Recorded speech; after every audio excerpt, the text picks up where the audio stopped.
Վաշինգտոնը պատրաստվում է ընդլայնել Երևանին տրամադրվող աջակցությունը։ Ներկայացուցիչների պալատն ընդունել է նախագիծը, որով Միացյալ Նահանգները հաջորդ տարի այլ երկրներին անվտանգային աջակցություն կտրամադրի, ցանկում նաև Հայաստանի անունն է։ Միջազգային ռազմական կրթության և վերապատրաստման, ինչպես նաև արտաքին ռազմական ֆինանսավորման ծրագրերի ֆինանսավորումը Հայաստանի համար կտրամադրվի նախորդ տարվանից ավելի մեծ չափով։ Առայժմ կոնկրետ թվեր չեն հրապարակվում, դրանք կախված կլինեն ծրագրերի ծավալից, ընդգրկվածությունից ու հայկական կողմի ակնկալիքներից, նկատում են մասնագետները։ Հայաստանն ու ԱՄՆ-ն համապարփակ ռազմավարական գործընկերներ են, եւ դրան արդեն հաջորդում են դաշնակցային հարաբերություններ, այսինքն մենք մեկ մակարդակ պակաս հարաբերություններ ունենք Միացյալ Նահանգների հետ, որոնք շատ կարևոր է, եւ հետեւաբար եւ նաեւ կարևորում են, որ Հայաստանը ներառված է եւ պետք է ներառված լինի, որովհետեւ մենք շատ լուրջ գործընկերներ ենք։ Վաշինգտոնը հաջորդ տարի նախատեսում է ֆինանսավորում նաեւ Հարավային Կովկասի համար, ԱՄՆ ռազմավարական շահերը խթանելու նպատակով։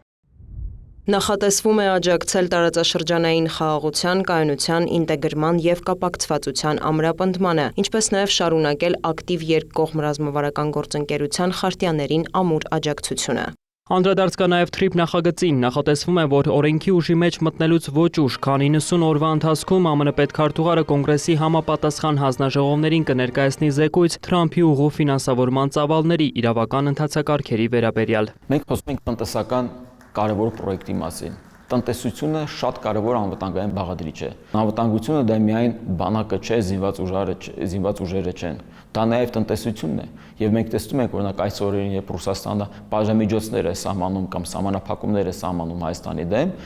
նա օգտագործում է այդ վերջին լծակը, որ նա ունի Հայաստանի վրա տնտեսական առևտրային այդ համագործակցությունը։ Եվ հետեւաբար հենց այստեղ է փրկողակը, որ մենք պետք է նաև այստեղ դիվերսիֆիկացնենք եւ այնպիսի գործընկերներ գտնենք,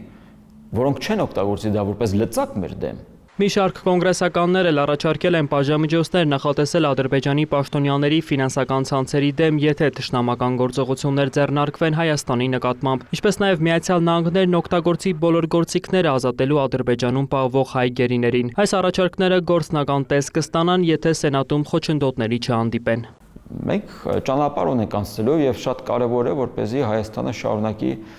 այդ համագործակցությունը Միացյալ Նահանգների հետ տարբեր ոլորտներում, որովհետև մենք տեսնում ենք, որ դրանից Հայաստանը դառնում է ուժեղ։ Մենք Ռուսաստանի հետ ենք համագործակցում եւ այլն, մենք չենք դառնում դրանից ուժեղ։ Օրինակ ԵԱՏՄ մեր անդամակցությունը դարձրեց մեր տնտեսությունն ավելի անկախ, ավելի ուժեղ,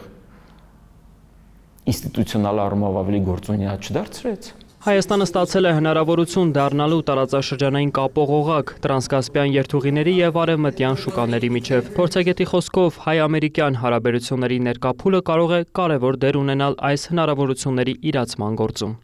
Վոլոդիա Մուշեղյան, Հովհաննես Քյուրչյան, լուրեր։